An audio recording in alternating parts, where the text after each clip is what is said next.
ठीक है, इसके बाद इसमें जो सारा कुछ था वो मैंने आपको बता दिया है। इसके बाद एक चीज और देख लीजिए आप,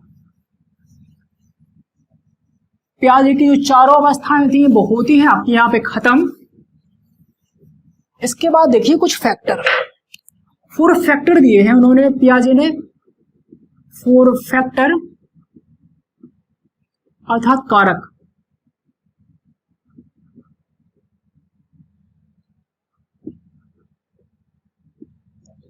पहला एक्टिविटी, दूसरा मैच्योरेशन, तीसरा सोशल इंटरेक्शन,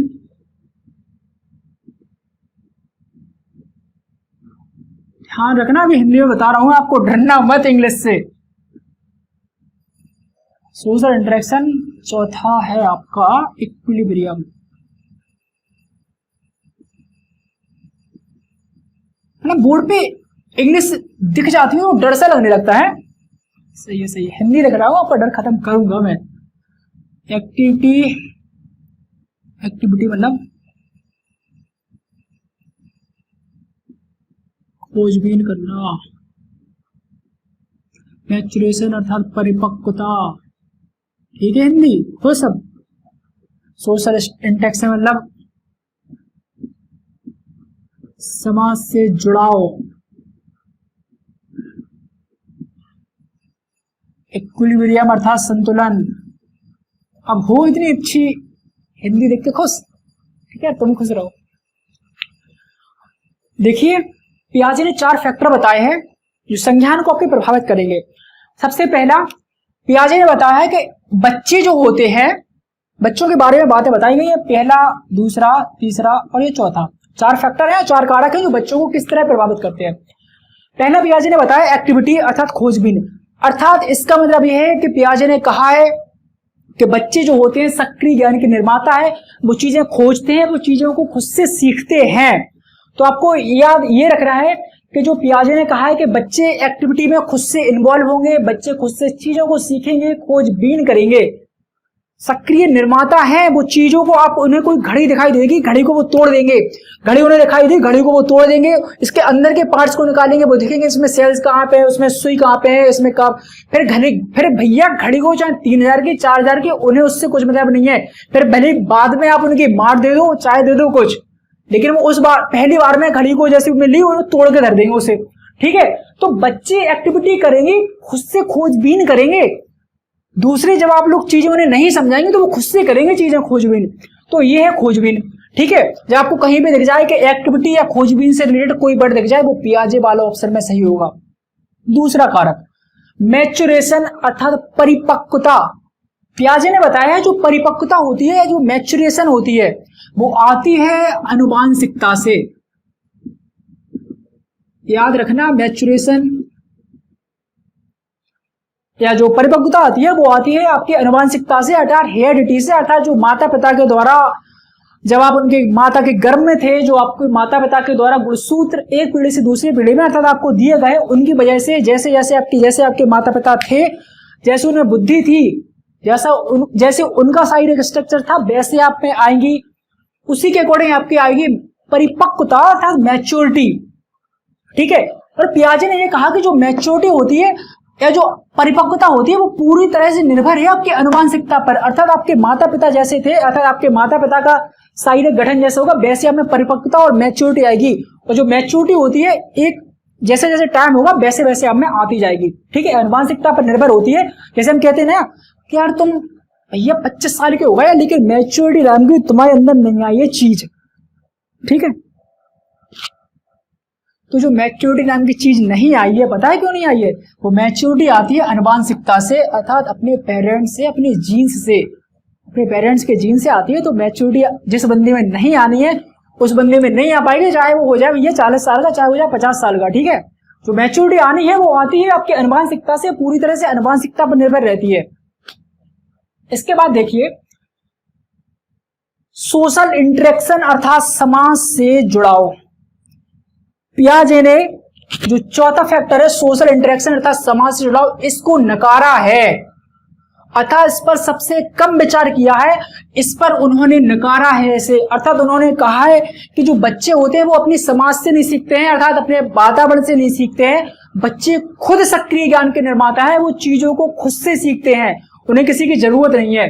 ठीक है, तो सोशल इंटरेक्शन, तो पियाजे ने यह कहा कि बच्चे अपनी समाज, उन्हें समाज की जरूरत नहीं है, उन्हें घड़ी दो, वो खुद से तोड़ लेंगे, वो खुद से चीजें सीख लेंगे, वो सक्रिय ज्ञान के निर्माता है, वो नन्हे वैज्ञानिक हैं।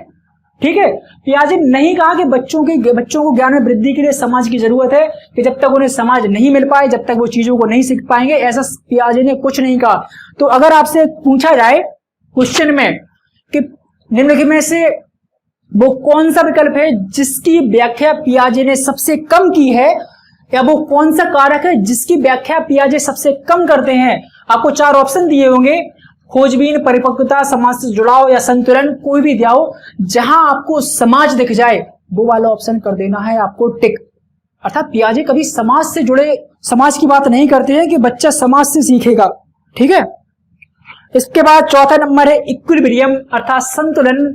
संतुलन आपको मैंने बताया था कि जब बच्चा कौए को देखता है, उसके पापा ने उसे बता दिया कि भैया कौआ होता है, ये कौआ है। अगले दिन उसे कोयल दिखी, ठीक है, बच्चा फिर कहने लगा ये कौआ है, लेकिन उसके पापा ने क्या किया कि आज फिर उसके पापा ने उसे बताया कि ये कौआ नहीं है, ये कोयल है। उसके बारे में अंतर बताए, उसके बारे में डिफरेंस बताया कि कोयल और कौए में माइनर छोटे छोटे डिफरेंस होते हैं, वो भी उन्होंने बताया। और आज उन्होंने बताया कि भैया ये इनके एक काली होती है, काले भले ही दोनों होते हैं, लेकिन एक काव काव करते हैं, उनकी आवाज में, उनकी आवाज के अकॉर्डिंग उनमें डिफरेंस क्रिएट किए और तब बताए गॉड। ठीक है, तो इससे बच्चों को अंतर समझ आया। तो बच्चे में स्थिति हो गई संतुलन की, अर्थात जो असंतुलन की स्थिति बच्चे में आ गई थी जब बच्चे ने देखा अचानक कोयल को और बच्चे ने कह दिया ये कौआ है कौआ, तो बच्चे में जो असंतुलन की स्थिति आ गई थी ना, अब पिता ने उसे दोबारा से बताया कि जो कौआ और कोयल में डिफरेंस करके बताया और बताया कि ये कौआ होता है कोयल। अब बच्चे में आया संतुलन, अब बच्चे में आया इक्विलिब्रियम। इक्विलिब्रियम अर्थात बच्चे में आया संतुलन। तो जब आपको दिख जाए वर्ड संतुलन तो आप लगाएंगे किस ऑप्शन में टिक, पियाजे के में। ठीक है, अब हमें नहीं बची है कुछ भी ताकत। ये करेंगे 5 मिनट के लिए और इस चैप्टर को रिवाइज। ठीक है, आइए देखते हैं। ये होता है आपका पियाजे की थ्योरी यहाँ पे खत्म, अर्थात हिंदी में समाप्त। एक बार इसका रिवीजन करवा दूं मैं, रिवीजन को जरूरी है, या जो इसकी समरी है आपको पियाजे का जो सार है मैं वो आपको बता दूं एक बार।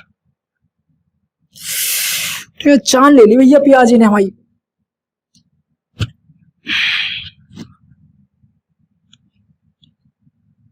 देखिए आइए इसी से बता देता हूं मैं आपको, ठीक है, ध्यान रखना इसे। बाद में इसका स्क्रीनशॉट लेना। तो स्क्रीनशॉट कैसे लेंगे आप, क्वालिटी बढ़ाना यूट्यूब पे 480 पे लगाना, तभी आएगा आपका साफ। ये आपने पूरा पढ़ लिया, इसके बाद का ये डायरेक्ट देखेंगे समझ में नहीं आएगा। पियाजे ने देखिए सबसे पहले क्या कहा, ये पॉइंट आप नोट कर लेना। पहला जो आपने पूरा है एग्जाम की दृष्टि से महत्वपूर्ण है, अर्थात एग्जाम के टाइम पे काफी हेल्प करेगा। देखिए पियाजे को कहा जाता है बाल मनोविज्ञान का जनक, अर्थात एग्जाम में आपसे क्वेश्चन पूछा जाएगा बाल मनोविज्ञान के जनक किसे कहा जाता है, बाल मनोविज्ञान के जनक है पियाजे। पियाजे कहते हैं कि बच्चा, देखिए अब है सुपरफास्ट गाड़ी, अब मैं पढ़ाऊंगा आपको तेज। ठीक है, तो जिन लोगों ने पहले के लेक्चर देखे हैं कि पियाजे से रिलेटेड वो समझ पाएंगे इस सार को। ये सिर्फ है आपका 5 मिनट का, समझ लीजिए आप इसे, इस चैप्टर का सार ये समझ लीजिए आप इसे, भागवत का प्रसाद है। ठीक है, अब मैं पढ़ा रहा हूं आपको थोड़ी तेज, क्योंकि ये है चैप्टर का सार। जो आपको पढ़ना है वो अपना पूरा पढ़ लिया है, आपको बस एक बार रिवाइज है। ये पियाजे को कहा जाता है बाल मनोविज्ञान का जनक, अर्थात जो चाइल्ड साइकोलॉजी के जनक हैं वो पियाजे के हैं। इसके बाद पियाजे ने कहा कि जो बच्चा होता है वो सब कुछ खुद से करेगा, उसे किसी की जरूरत नहीं है, ना ही उसे समाज की जरूरत, ना ही किसी की जरूरत। बच्चे होते हैं, पियाजे ने कहा कि जो बच्चे होते हैं वो नन्हे वैज्ञानिक होते हैं, वो होते हैं सक्रिय ज्ञान के निर्माता। इसके बाद पियाजे जो है वो रचनावादी हैं, अर्थात वो सृजनवादी हैं, वो सृजनवादी या रचनावादी को प्रमोट करते हैं। वो कहते हैं कि यह जरूरी नहीं है कि हर बच्चा इंटेलिजेंट हो। ठीक है, पियाजे कहते हैं कि बच्चों में और भी गुण आ सकते हैं, अर्थात बच्चे आर्ट में या किसी अन्य क्षेत्र में भी उपलब्धि हासिल कर सकते हैं। यही नहीं कि आप उसे एक नजरिए से ना देखें, बच्चों को देखें आप अलग अलग नजरिए से। इसके बाद पियाजे ने बताए हैं 4 फैक्टर अर्थात 4 कारक। वो 4 कारक है एक्टिविटी, अर्थात बच्चे खुद से एक्टिविटी करेंगे, खुद से सीखेंगे। दूसरे पे लिखा है मैच्योरेशन अर्थात हेरिडिटी, अर्थात जो बच्चों में मैच्योरिटी आएगी, जो परिपक्वता आएगी, अर्थात जो मैच्योरिटी या परिपक्वता आएगी वो आती है उनमें अनुवांशिकता की वजह से, उनके माता पिता की वजह से। जैसे उनके माता पिता होंगे उनमें वैसी आदतें आएंगी, ठीक है। इसके बाद जो सोशल इंटरेक्शन है अर्थात समाज से जुड़ा, सोशल इंटरेक्शन को पियाजे ने बहुत कम महत्व दिया है, नकारा है पूरी तरह से, ठीक है। सोशल इंटरेक्शन की बात पियाजे नहीं करते हैं, पूरी तरह से इसे नकार दिया है। इसके बाद इक्विलिब्रियम अर्थात संतुलन, संतुलन की स्थिति को पियाजे ने बताया है। अर्थात ऐसा आपसे एग्जाम में पूछा जाएगा संतुलन के बारे में किस मनोवैज्ञानिक ने बात की है, आपको बताना है पियाजे। इसके बाद हम देखते हैं अडेप्टेशन अर्थात अनुकूलन और समावेशन और समायोजन क्या होता है।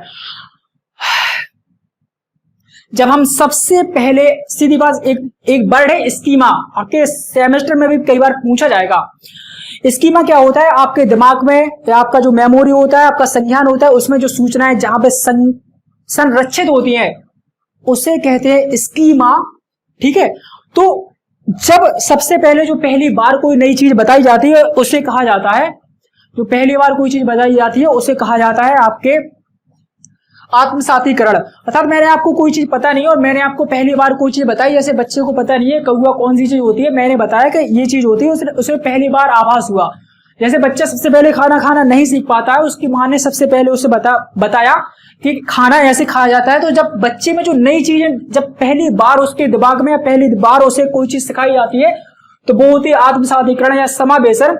उसके बाद जब उसे अगले दिन छोले चावल या कोई दूसरी अलग चीज उसे दिखाई दी तो अब वो उसे खाना या मिलाकर उसे नहीं खा पा रहा है, तो अब जो उसके माने या उसे जो परिवर्तन सिखाए जाएंगे कि उसे ऐसे खाया जाता है, तो जो नई चीज उसने सीखी है उसके जो संज्ञान में या जो स्कीमा में उसकी जो परिवर्तन किया गया है उसे कहा जाता है समायोजन अर्थात अकोमोडेशन।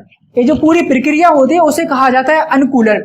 इसके बाद पियाजे ने जो संज्ञानात्मक विकास की 4 अवस्थाएं दी हैं, जिसे कहा जाता है, जो पहली अवस्था है उसे कहा जाता है इंद्रिय गामक अवस्था, अर्थात जो होती है 0 से 2 वर्ष तक।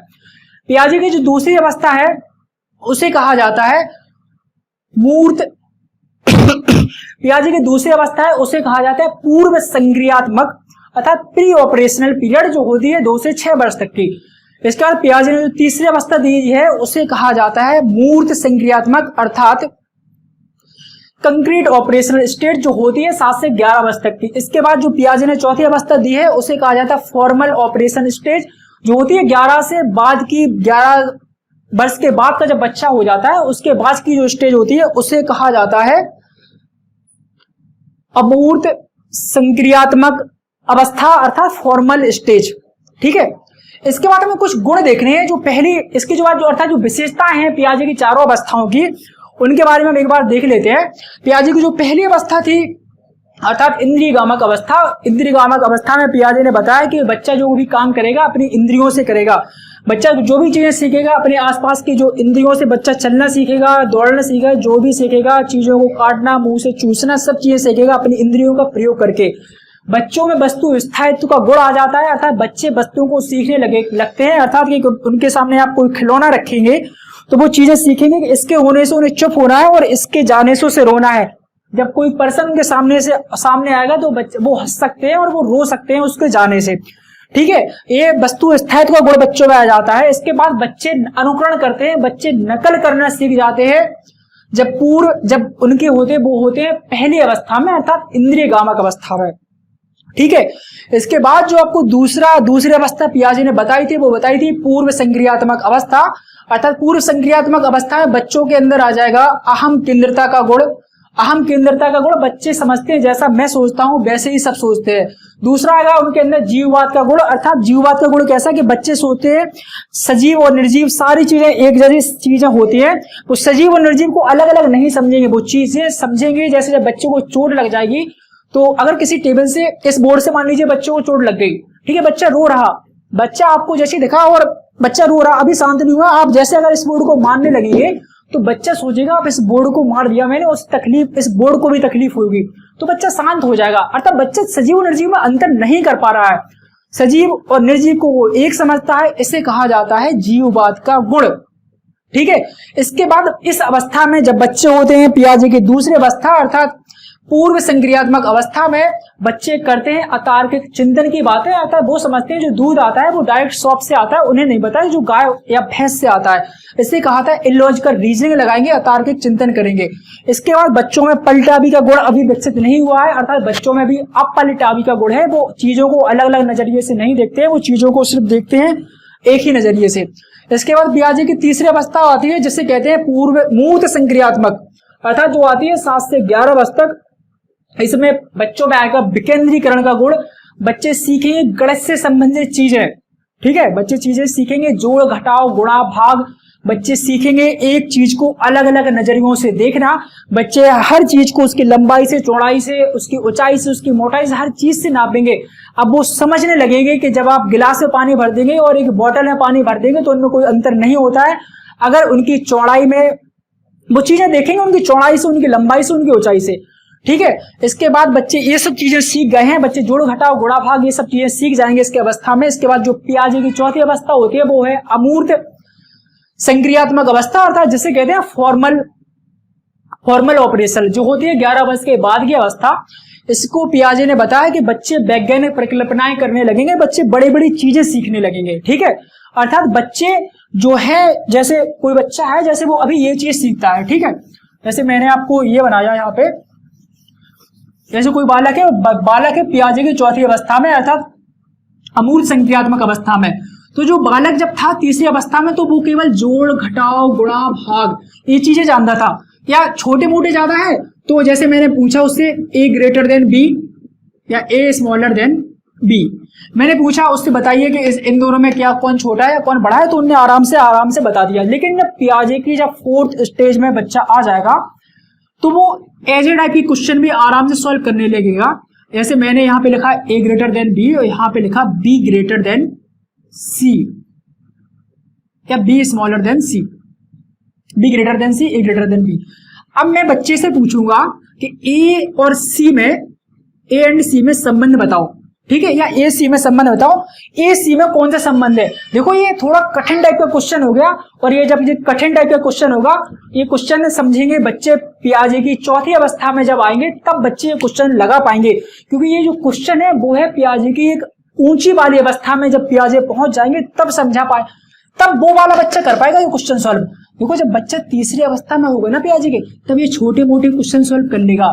लेकिन जब बच्चा इतने बड़े बड़े क्वेश्चन सॉल्व कर लेगा, देखो इनमें थोड़ा दिमाग लग रहा, a greater than b, b greater than c, ये मैंने दिया है। फिर पूछा मैंने आपसे क्वेश्चन के बताइए a और c में संबंध क्या है। ठीक है, जब ऐसे टाइप के क्वेश्चन बच्चे सॉल्व करने लगे तो समझ लीजिए आप बच्चे आ गए हैं पियाजे की चौथी अवस्था में। ठीक है, बच्चा अमूर्त चीजों के बारे में सोचने लगेगा, बच्चा एब्स्ट्रैक्ट चीजों के बारे में सोचने लगेगा, बच्चा जो उन चीजों के बारे में भी सोचने लगेगा जो चीजें उसे नहीं दिख रही हैं। ठीक है, इसके बाद पियाजे ने बताया, ये आपके हो गए यहाँ पे अवस्थाएं खत्म। इसके बाद पियाजे ने बताया है कि जो बच्चा होता है अर्थात जो विकास होता है, विकास जो होता है, पियाजे ने बताया कि विकास एक कंटिन्यूअस प्रोसेस नहीं है। अर्थात जैसे सभी मनोवैज्ञानिकों ने क्या बताया है पूरी साइकोलॉजी में कि जो विकास होता है, विकास एक निरंतर चलने वाली प्रक्रिया है, कंटिन्यूअस चलने वाली प्रक्रिया है, अर्थात वो कभी रुकेगी नहीं, वो सतत चलेगी। लेकिन पियाजे एक मात्र ऐसे मनोवैज्ञानिक हैं जिन्होंने बताया कि विकास कंटिन्यूअस नहीं, विकास डिसकंटिन्यूअस प्रोसेस है। अर्थात विकास जब तक आप एक निश्चित आयु को प्राप्त नहीं कर लेंगे तब तक आप उस चीज में विकास नहीं कर पाएंगे। अर्थात पियाजे ने बताया कि जो विकास होता है वो अवस्थाओं में, वो चरणों में होता है, वो स्टेज में होता है। जैसे मान लीजिए आप 0 से 2 वर्ष है, ये है 2 से 6 वर्ष, ये है 7 से 11 वर्ष और ये है 11 वर्ष के बाद की अवस्था। जैसे पियाजे की आपको जब मैं 4 अवस्थाएं पढ़ा रहा था तो मैंने आपको बताया था। अब जब आप खुद सोचिए कि जैसे पियाजे की अलग अलग अवस्थाएं, जैसे पियाजे की जो दूसरी अवस्था थी उसमें मैंने आपको बताया था कि बच्चों में अभी तार्किक चिंतन नहीं है। ठीक है, और उसके बाद तीसरी अवस्था जब आती है तो बच्चों में तार्किक चिंतन आने लगता है, बच्चों में रीजनिंग आने लगती है। तो ये मान लीजिए आप पियाजे की तीसरी अवस्था है, ये पियाजे की चौथी अवस्था है।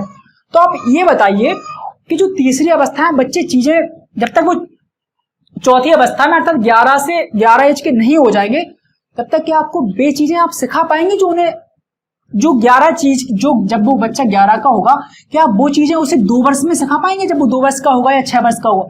आप उसे नहीं सिखा पाएंगे। इसलिए पियाजे ने कहा कि जब तक आप एक निश्चित आयु को प्राप्त नहीं कर लेंगे तब तक आप उस चीज को नहीं सीख पाएंगे, भले ही आप कितने इंटेलिजेंट हो। तो पियाजे ने बताया कि जो विकास होता है वो चरणों में होता है, अर्थात आपने इतना विकास कर लिया, जब आप 2 साल के हो गए उसके बाद आप एक निश्चित आयु फिर मिलेगी आपको 2 से 6 वर्ष की, तब आप फिर इतना विकास करेंगे, फिर आप अगली अर्थात आयु बढ़ने के साथ साथ आप विकास करते हैं। पियाजे ने ये बताया, ठीक है, अर्थात पियाजे ने बताया विकास चरणों में होगा। इसके बाद लास्ट बट नॉट लीस्ट अर्थात जो अंतिम पॉइंट है वो पियाजे का है, वो ये है कि पियाजे ने ये बताया जो बच्चे होते हैं वो वयस्कों की भांति ही सोचते हैं, अर्थात जितना वयस्क सोचते हैं उतना ही सोचते हैं बच्चे। उनकी जो क्वांटिटी होती है, जो मात्रा होती है, अर्थात जितनी मात्रा है बच्चे सोचते हैं, वयस्क अर्थात बड़े लोग सोचते हैं उतना ही सोचते हैं बच्चे। बस उनके सोचने के प्रकार में, उनके टाइप में, उसमें अंतर होता है। अर्थात जैसे एक बच्चे को जब भूख लगती है या जब उसे खाना नहीं मिलता है तो जब जितना वो रोता है या जितना उसे कष्ट होता है, तो जितना उसे कष्ट होता है या जितना वो रोता है और एक दूसरा पर्सन है उसका ब्रेकअप हो गया, ठीक है, उसकी इंस्टा पे 2-3 दिन से बात नहीं हो रही किसी से, ठीक है, उसकी इंस्टा पे बात नहीं हो रही, तो जितना कष्ट उस पर्सन को होगा, ठीक है, जैसे मान लीजिए मैं हूं, ठीक है, तो यार एक मेरे घर में कोई छोटा बेबी है, छोटा बच्चा है, ठीक है, मैं किसी से इंस्टा पे बात करता हूं, मेरी अगर 2-3 दिन से उससे बात नहीं हो रही तो यार मुझे है भयंकर कष्ट, ठीक है, फोन पे या इंस्टा पे कहीं पे उससे जैसे बात नहीं हो रही तो यार मुझे बहुत कष्ट है, मैं बता नहीं पा रहा हूं किसी को, मुझे बहुत तकलीफ है। और एक बच्चा है, बच्चे को नहीं मिल रहा खाना है, बच्चे को खिलौना टूट गया है, बच्चे की किताब फट गई, ठीक है, उसे भी बहुत कष्ट है। तो जितना कष्ट मुझे है ना उतना ही कष्ट उसे भी है, भले ही मैं कहूं कि यार मुझे ज्यादा कष्ट है, मुझे अंदर से ज्यादा कष्ट है, लेकिन अंदर से भैया मुझे कष्ट नहीं है, मुझे और बच्चे को दोनों उस मात्रा में, जितनी मात्रा है वो कष्ट सह सकता है उसे उतना ही कष्ट है, जितनी मात्रा में जो चीजों के बारे में मैं सोच सकता हूं उतना कष्ट मुझे है। अर्थात हम लोगों के प्रकार में अंतर है, हम लोगों के टाइप में, हम लोगों के काइंड में, अर्थात हम लोग जो सोच रहे हैं उसमें अंतर है। अर्थात मैं जब वो ऑनलाइन इंस्टा पे नहीं आ रहा है मैं तब कष्ट में हूं, और जब बच्चे को दूध या बच्चे का जब खिलौना टूट गया, जब बच्चे की बुक्स फट गई वो तब रो रहा है। तो पियाजे ने यह बताया कि जो वयस्क होते हैं और जो बालक होते हैं वो मात्रा या क्वांटिटी में बराबर सोचते हैं, बस वो, लेकिन वो प्रकार या टाइप में भिन्न होते हैं। टाइप कैसा कि एक पर्सन है जो इंस्टा पे ना आने की वजह से रो रहा है या उदास है, और एक जो बच्चा है वो खाना ना मिलने की वजह से उदास है। इस तरह से होते हैं आपके पियाजे के सारे जुड़े इंपॉर्टेंट टॉपिक खत्म। सबसे साइकोलॉजी कुछ सबसे इंपॉर्टेंट टॉपिक था, इसके बाद मुझे देखो है पूरी साइकोलॉजी इंपॉर्टेंट, इसके बाद मुझे नहीं लगता वो जान रह गई है साइकोलॉजी में। साइकोलॉजी में जान आपको इंटरेस्टिंग बनाऊंगा मैं सब्जेक्ट, तब तक चलेगा साइकोलॉजी आपका। लेकिन आज जो सबसे जरूरी था, आज आप ये समझ लीजिए कि भैया धनुष टाइप का टूट गया, ठीक है, आज स्वयंवर हो गया, जो कुछ होना था सब हो गया। इसके बाद तो अब ये फॉर्मेलिटी टाइप की है साइकोलॉजी में, फॉर्मेलिटी नहीं है सॉरी, साइकोलॉजी में बेहद है, इंपॉर्टेंट है, पूरी लर्निंग डली है आपकी। प्याज मेरे को ज्यादा इमोशनल हो गया, पियाजे को ज्यादा ही मानता हूं मैं, लेकिन Skinner, Pavlov, Thorndike, RT act अब पूरा डला है, सब कुछ डला है पूरी साइकोलॉजी में। लेकिन एक होता है ना कि धनुष सा टूटना, आज वो टूट गया है। इसके बाद के लेक्चर में हम देखेंगे वाइगोत्स्की की सामाजिक सांस्कृतिक विकास का सिद्धांत, जो है बेहद इंपॉर्टेंट। उसमें देखेंगे हम ZPD, scaffolding, socio cultural theory by Vygotsky, जो है आपके लिए बेहद इंपॉर्टेंट। इसी लेक्चर के साथ समाप्त करता हूं आज का lecture. Okay bye, thank you.